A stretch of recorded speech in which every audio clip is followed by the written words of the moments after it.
In this installment, we're going to be going over Week 17 on Draftkings. Let's get into it.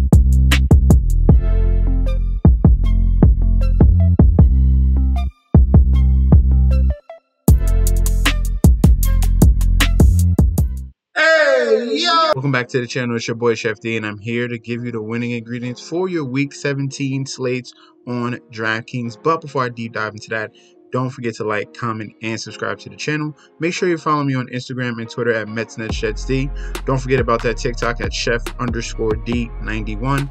And don't forget about the Patreon for more DFS, betting, and fantasy football advice. All those links will be provided down below. The first position we're going to go over will be that quarterback position for Week 17. Patrick Mahomes going up against the Denver Broncos. This is a better spot here than Patrick Mahomes being in Denver. At least you got Pat Mahomes at home. So the last matchup he had against Denver was 25.7 fantasy points. This is a game that they don't really need to definitely when they are solidified in that playoff race. They're going to be going up against Russell Wilson. And in this game in Week 14, this was the only good Russell Wilson game. He had around 26 fantasy points. These two guys had solid performances. So if you're paying up at $8,500 in salary for Patrick Mahomes, he's going to provide 30+ fantasy points here. I'm probably seeing later in that third and fourth quarter range. Patrick Mahomes is going to need to put up points early. They might slow him down a little bit once you get closer to the end of this game. So they just make sure that he's going to be healthy. They are gearing up for the playoffs. All right, so temper expectations on Patrick Mahomes. It's not that great of a matchup as well, and this is not a motivated situation. All right, let's see any other quarterback that we can continue to go to. Jalen Hurts is going to be out, so that's going to mean Gardner Minshew here for the Philadelphia Eagles. Gardner Minshew did exceptionally well in his first game as starter against the Dallas Cowboys. Kept that game pretty close, 24 for 40, 2 touchdowns, 2 interceptions. Did rush for a touchdown and had 2 fumbles, but came through with 28 fantasy points. So if we're looking for a punt quarterback here below 6K, Gardner Minshew is definitely in the conversation. And this is a motivated spot for the Philadelphia Eagles because they want to play for that number 1 seed, and also they control that first round pick in 2023 draft of the New Orleans Saints. So it only behooves them to win this game. So Gardner Minshew, definitely someone we consider. I'll keep him in that pool because he's a value quarterback. One of my favorite quarterback plays this week, and that's why he's on the thumbnail here. That's Justin Fields going up against the Detroit Lions. Look at fantasy points allowed to opposing quarterbacks. The Detroit Lions are 32nd and 29th, okay, giving up around 277 yards passing, 1.6 TDs, and around 50 yards rushing. We have a motivated spot for the Chicago Bears and Justin Fields because they want Fields to break that year rushing season for the quarterback position. So he is on pace to do it. So I expect a very big game from Justin Fields. As you can see, 4 out of the last 5 games, over 20 fantasy points. A little bit of a struggle against the Buffalo Bills. That's understandable. But in this game here, this is a Swiss cheese defense in the Detroit Lions. Justin Fields is going to bounce back and have a great Week 17. He's going to be one of our top plays at that quarterback position. Justin Herbert against the Rams. He's been playing a little bit better here. Struggled against the Colts. That was very shocking. This whole season has been a downturn for Justin Herbert, especially of how great he was in the previous season. This one is lower expectations. Only 21 touchdowns, 10 interceptions. Could we say from the rib injury earlier in the year? Yeah, you could. So I want to temper expectations on him. I don't think he's a smash play for Week 17. Cousins is in an okay spot going up against Green Bay. Green Bay's weakness is mainly stopping the run, so I don't think Kirk Cousins in a smash spot. Let's go to someone in a better spot here. Aaron Rodgers in a must-win situation going up against this team here in the Minnesota Vikings that is giving up a ton of yards. Let's look at fantasy points allowed to QBs. 29th overall rank, 5th in the red zone. This Minnesota Vikings pass defense is absolute garbage.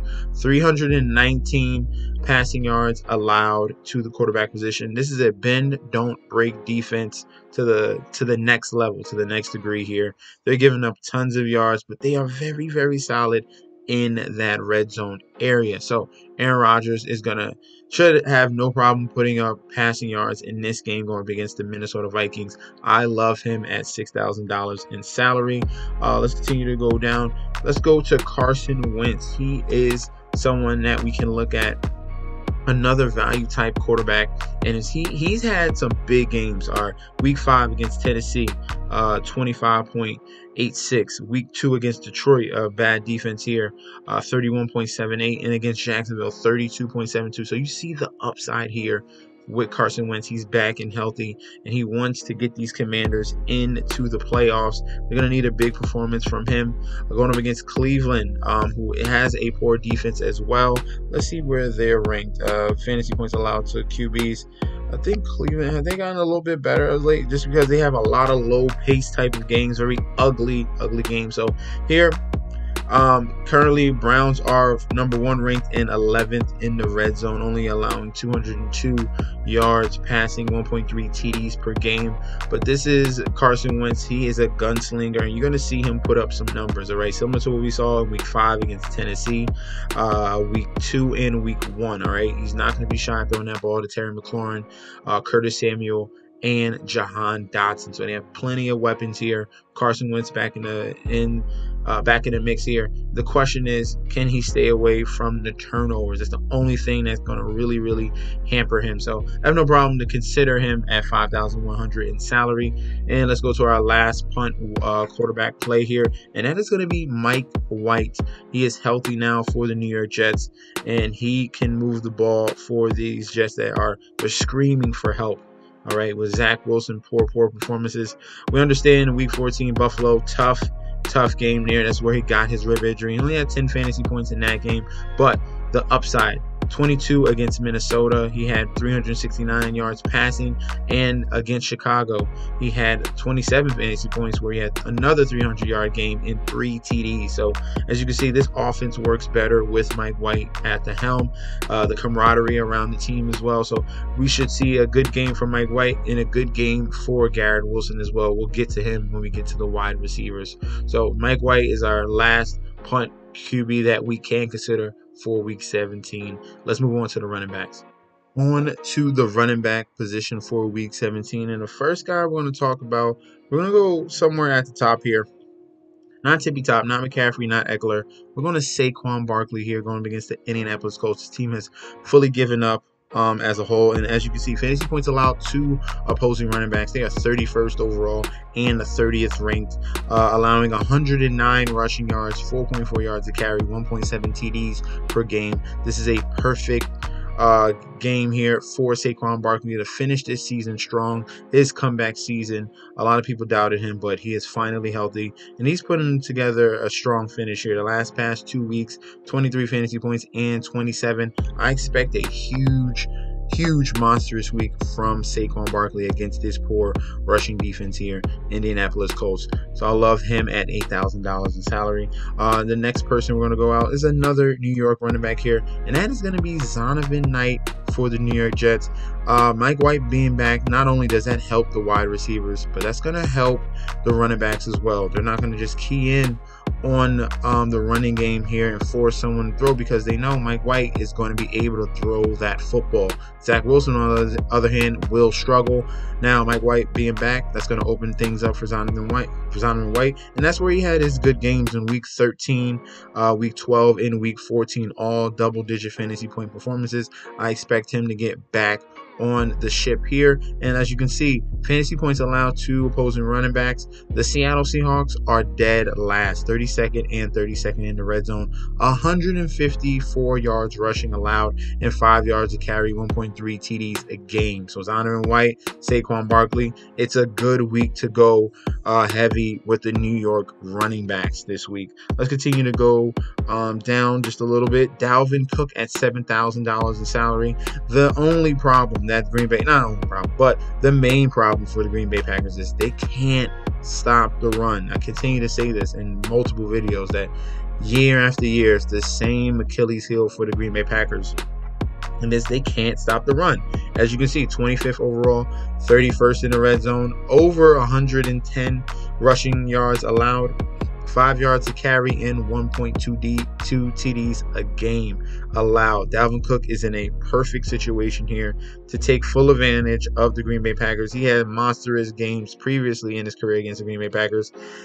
So Dalvin Cook is going to be someone we can look at if you want to just go save a little bit more salary here. Not in that $8,000 range, in that $7,000 range. Dalvin Cook is going to be one of our favorite plays, all right?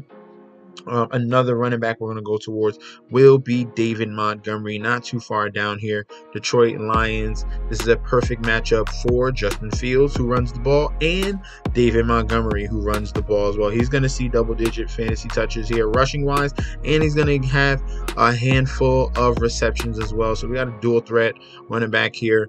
I'm looking for around 20 plus fantasy points at under $7,000 in salary. Great matchup for David Montgomery. And let's look at the Detroit Lions. Detroit Lions in history, just they suck against opposing running backs. Currently, since week 10, things have turned around just a little bit. But what's going to happen here is they're going to be so keyed in on Justin Fields. Some of these other lanes are going to open up, and it's just going to be a two-headed monster here between Fields and David Montgomery. They're going to struggle to stop this type of running attack. It's a very unique type of running attack. You're looking at Michael Vick plus the bowling ball that you get from David Montgomery, and this is a dangerous 1-2 combination here, and that's what they can lean on in this game going up against Detroit. So I love David Montgomery at $6,000. Not $6,900. All right. If we go down a little bit further, at $6,400, Travis Etienne, another poor rushing defense here in the Houston Texans here. So we got the explosiveness from him. He had a tough matchup against the Jets. Jets are pretty stout at stopping the run, but he was still able to get you double-digit fantasy points, 14.2. They raised this price up just a little bit because this is a great matchup here. Fantasy points allowed to opposing running backs here. The Houston Texans are 27th and 25th overall, 124 rushing yards a game, 4.4 yards a carry, 0.9 TDs a game as well. So this is a great spot for Travis Etienne. Super explosive Travis Etienne, and I expect around 20 fantasy points from him. He has already eclipsed 1,000 yards rushing.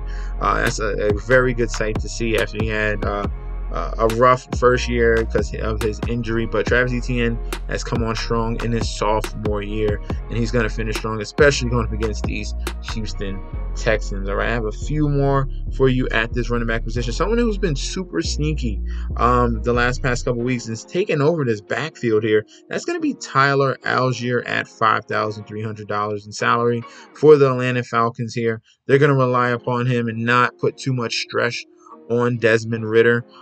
Get this running game going, and he's emerging as the #1 back here. Tyler Algier, 18 touches, 74 yards.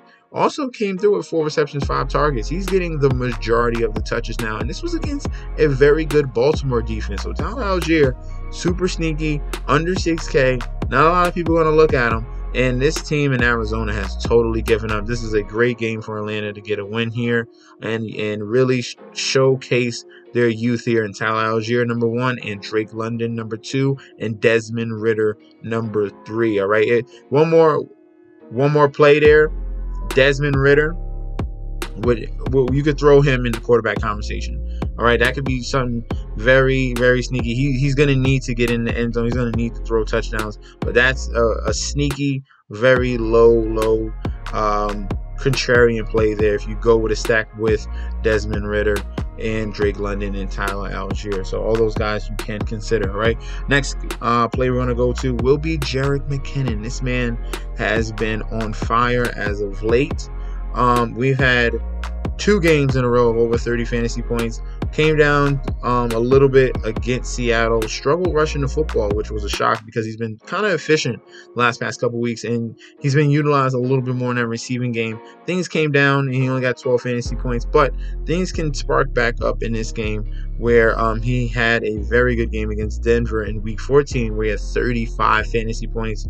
I'm expecting him to have another great game again They're going to utilize his capabilities in that receiving game because Denver has a very tough defense there, and they're going to have to get creative, utilize their backs coming out the backfield. Jerick McKinnon is someone that is going to be a threat out of that backfield, a sure-handed running back. So Jerick McKinnon at $6,000 salary is another person you can consider, right?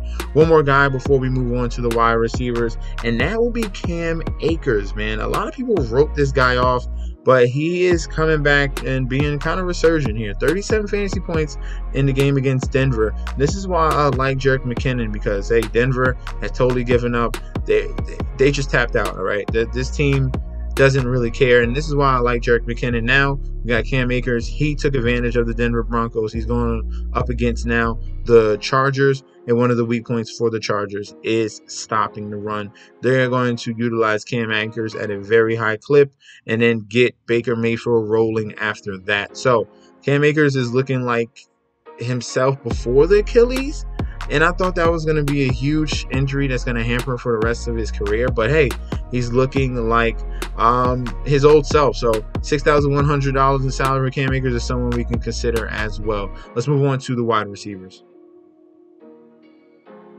For the wide receiver position, we're just going to pair the guys we already talked about at the QB position with their number 1 and number 2 guys. The first pair we're going to talk about Aaron Rodgers. So that means we're going to go with Christian Watson here, and we're going to go with Allen Lazard. Christian Watson came down with a little bit of an injury in his previous game. Before he left against Miami, he had 6 receptions, 8 targets, 49 yards. He was looking explosive like his old self.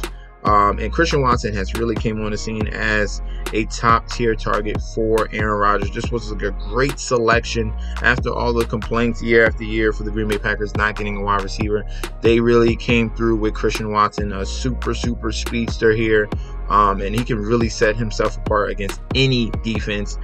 He got in a limited practice on Friday, so he's trending towards playing in a matchup where the Minnesota Vikings are giving up a ton of yards. So Christian Watson is a like at 5,900, and then Allen Lazard is the number 2 wide receiver here, and he came through with 5 receptions, 11 targets, 61 yards against the Miami Dolphins as well. Obviously, you saw a little bit of a bump once Watson was out, and they relied upon Allen Lazard and Romeo Doubs just a little bit more. So both of these guys are in smash spots against the Vikings. The next tandem we're going to go towards will be Garrett Wilson and Elijah Moore here. Garrett Wilson is the guy we're going to key in on because he's at $5,500 salary, and this is a guy that's going to command a very high target volume from Mike White. In the games with Mike White, we're talking about a performance against Buffalo, 6 for 78 and 7 targets, against Minnesota, 8 for 15 and 162, and a game against Chicago with 5 for 95 and 2 TD. So big upside here for Garrett Wilson. He's emerging as an elite wide receiver for these Jets. Great selection from Ohio State, and he set himself apart, and he usurped Elijah Moore, which was a shock. A lot of people were trying to mull over which one is going to be the alpha, and Garrett Wilson has stepped onto the scene. So at 5,500, love Garrett Wilson there. Elijah Moore is the number 2 wide receiver in this offense at 3,500. He's seen an uptick once Mike White has stepped up as the quarterback. He saw at least 12 fantasy points against Buffalo in week 14, 14 against Chicago in week 12. So things are going to get back to normal with Mike White being back in the lineup. Elijah Moore has agility, speed, that type of combination. They need to get him open in space so he can create. And that 3,500 punt play here, definitely viable for you for at least double-digit fantasy points in this game against the Seattle Seahawks. All right, the next tandem we're going to go towards will be Jahan Dotson and will be Terry McLaurin here for the Washington Commanders. Let's see. We got Jahan Dotson right here for Washington Commanders, $4,600 in salary. This man continues to put up numbers. Look at the past 3 weeks with Heineke, with Wentz. It doesn't matter. Wentz at the beginning of the season, Heineke now, and now back to Wentz. 16, 23, 19 fantasy points in the past 3 games. Is he better than Terry? I don't know. He's a great compliment. This works very, very well between these two, Dotson and McLaurin and Dotson. Love this combination here. One should have, he should be back and happy that he's throwing to these two guys. I love both of these guys at their salary. Jahan Dotson at 4,600 and Terry McLaurin at 6,100. This man has been just very mediocre, was very consistent. Another 1,000-yard year for Terry McLaurin. Nothing too, too spectacular, but he's just putting consistent numbers on the board each and every week. As you can see, the past 3 weeks, 27, 13, and 17 for Terry McLaurin. I expect him to put up another solid performance, not kill you when you pay up for him at this price right now, currently at 6,100. All right. The next tandem we're going to go towards will be Mike Williams, and it will be Keenan Allen. Let's see here. Keenan Allen at $7,000 in salary. Look at this. 11 receptions, 14 targets, 104 yards. Didn't get an end zone, but this is what you expect from Keenan Allen. This is the prime Keenan Allen here, where you get double-digit targets, double-digit receptions, and 100 yards. Didn't get an end zone, but still, he definitely cashes you at a very nice value here at his current price. So $7,000 in salary. Will he be going up against Jalen Ramsey? Yeah, but Jalen Ramsey has taken a seat back this year, right? He's been getting dusted many of the weeks, so I'm not too afraid of Jalen Ramsey if it's either Keenan Allen or if it's either Mike Williams. Mike Williams is at a price that should be a little bit cheaper here, 6,700, and he has the touchdown upside, right? He's healthy. Take advantage of him. 26 against Miami, 10 against Tennessee, 11.6 against Indianapolis Colts. I expect a touchdown from Mike Williams in this game. This man is just someone that you can't guard. That size and speed combination. It's very shocking to see that they weren't able to put up better numbers. I get it with injuries, but still, this Chargers offense is very, very deadly. All right, so I like both of these guys in this game going up against the Los Angeles Rams. I have a one-off for you right here, Drake London. All right, Drake London is gonna he's gonna be locked in at that third wide receiver spot. All right, play him in each and every one of your lineups. He's gonna finish this year strong. Okay, as you can see, since Ritter is the starter, look at these targets. Since week 13, 12, 11, and 9. Look at the receptions, 7, 7, and 6. He's getting the full volume. No Kyle Pitts. We're just waiting for that game where it's the receptions and the targets plus the touchdowns. You're looking at a huge game, and it should be against these Arizona Cardinals. It's either going to be in this game in week 17 or week 18. Drake London is going to go absolutely berserk, and I want to have all of it. You know what? Let's do a prop right now. Put a prop in the next 2 weeks, and it's gonna be crazy value. Drake London 2 TDs, because it's gonna happen. All right. So love Drake London at 4,900. Let's finish you off with another tandem here with Tyreek Hill and matter of fact, who's in a better matchup? It's between. He's in a better matchup. We're gonna go with this tandem here. We're gonna go with Darius Slayton for the New York Giants at 4,900. He's going to be considered there. But the dude that's been really sneaky, this is more of the deep wide receiver here for the New York Giants and Slayton. The guy that's been coming on the scene is Isaiah Hodgins here. 4,500 consistency, man. 5 for 44 in a touchdown, 4 for 38 in a touchdown. You saw 4 for 37 against Washington. Came back with another week of 8 for 89, 12 targets, and a touchdown. Isaiah Hodgins, they might have something here for the New York Giants. They've been searching for wide receivers. They shipped the guys out, gave up on Kadarius Toney. Isaiah Hodgins is the #1 wide receiver for the New York Giants. So if you want to choose one guy on this team that's going to get the targets, going to get the looks, and has the eye of Daniel Jones in that red zone, it's gonna be Isaiah Hodgins. Super, super shocking to say about that. But he could be someone considered for next year as well. That can be a sleeper, depending on what they do in this offseason. Wan'Dale Robinson comes back. That's going to be a boost as well. But I'm liking him at 4,500. Next, duo to don't forget about them is going to be Tyreek Hill, obviously at 8,900. You're paying top dollar for him, and that would be also Jalen Waddle. Do not forget about those two as well at 7,500. Waddle finally came on the scene against Green Bay, 5 for 143 and a touchdown. He's finishing strong to end this season. Buffalo over 20 fantasy points, Green Bay over 20 fantasy points. Can we get another game of over 20 fantasy points for Jalen Waddle? This is going to be no Tua Tagovailoa in this game. This is going to be a Teddy Bridgewater game. So we are going to see what happens. Let's go on to the tight ends. Let's finish it off strong at the tight end position. And we saved a lot of salary. If you're looking at the little mock lineup we got on the side, a lot of guys with some upside, a lot of guys in very good matchups. We have no problem going here. Travis Kelce locking in this type of upside here in this game against the Denver Broncos. He struggled in that game against Denver in week 14. I expect him to bounce back. The usual for Travis Kelce is around 20 fantasy points. So you definitely want to lock that type of upside in for your tight end position. It's going to be a big advantage. Obviously, he's going to be highly owned, but hey, you might as well lock that in and get cute somewhere else. So Travis Kelce in a great spot here. Let's see if we can find some other tight ends down below. George Kittle has been coming on strong. Him and Brock Purdy have a nice little connection here. Back-to-back games of 2 touchdowns for George Kittle against Washington and Seattle.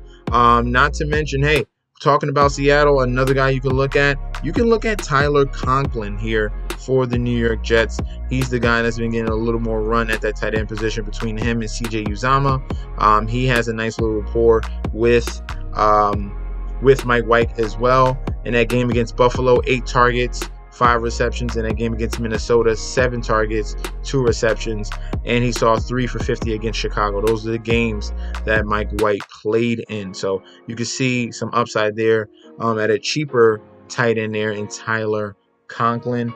Some other tight ends we can consider. Evan Ingram has reemerged as an elite tight end. This is a perfect formula here with the Jacksonville Jaguars. They throw to that tight end at a above 25% percentage, and that's why you're seeing them with these absurd numbers here. As you can see, week 14, 11 for 162, 2 TDs, 15 targets. Week 15, 8, 10, 62. Week 16, 7, 8, 113. Evan Ingram is just, this is what we waited for from him, all right? A lot of sleeper tight ends went around, and no one was willing to go super deep and go to someone that had a career rookie year, and Evan Ingram did have that. So it's just a shock to see that he took a gamble on himself, went to Doug Peterson because he knows how he utilizes tight ends, and it has really came through full circle here. 68 receptions, 723 yards. We can go towards him at below 5K. You get someone that's getting double-digit targets a game. Yes, Evan Ingram against Houston. Love the matchup for him. Let's see if we can find you another gem at that tight end position. The next guy we can look at will be Tyler Higbee. He's finishing strong in this season. A very bumpy beginning, but now him and Baker Mayfield are clicking. Week 15, 4 for 27 and a touchdown. Then against Denver, 9 for 94, 11 targets and 2 TDs. Tyler Higbee is looking like he was looking last year for that Super Bowl run. I'm loving him at 4,600. There's a lot of good value here for that tight end position below 5K for week 17. All these guys are in very good matchups. The next one we're going to talk about, I got 2 more for you. That's going to be Cole Kmet for the Chicago Bears. Like I said, Detroit Lions are a gaping hole here. They're going to give up a ton of yardage to the running backs, to the quarterback, to the wide receivers, and to the tight ends. We've seen Cole Kmet's upside. Week 13, he had 13 fantasy points. Week 10 against Detroit in a similar matchup, 23 fantasy points. Against Miami, 22 fantasy points. So don't be shy and afraid. This is one of Justin Fields' favorite targets here. He doesn't have wide receivers. At least that he has is Cole Kmet. He can come through with a big game here and there. All right, and our last player we're going to talk about will be Cade Otton, okay? Cade Otton is getting a ton of usage and work on the field alongside of Tom Brady here. His big moment came week 13 where he had 10 targets, 6 receptions, and a touchdown. He's been getting a lot of run. I'm just encouraged to see the target. So week 14, he had 5 targets. A downturn against Cincinnati Bengals in week 15, but in week 16 he came through with 7 targets, 2 receptions. This is a dart throw tight end at below $4,000 in salary that I do not mind going towards in this game against Carolina. Carolina is very good against opposing wide receivers, so a weakness for them is going to be attacking them with the tight ends and with their pass catching running backs as well. So Cade Otton will be our last play. So thank you guys for tuning in. Don't forget to like, comment, and subscribe to the channel. Make sure you follow me on Instagram and Twitter at MetsNetsJetsD, and I'll be back with another video very soon. All right, peace out, guys, and Happy New Year.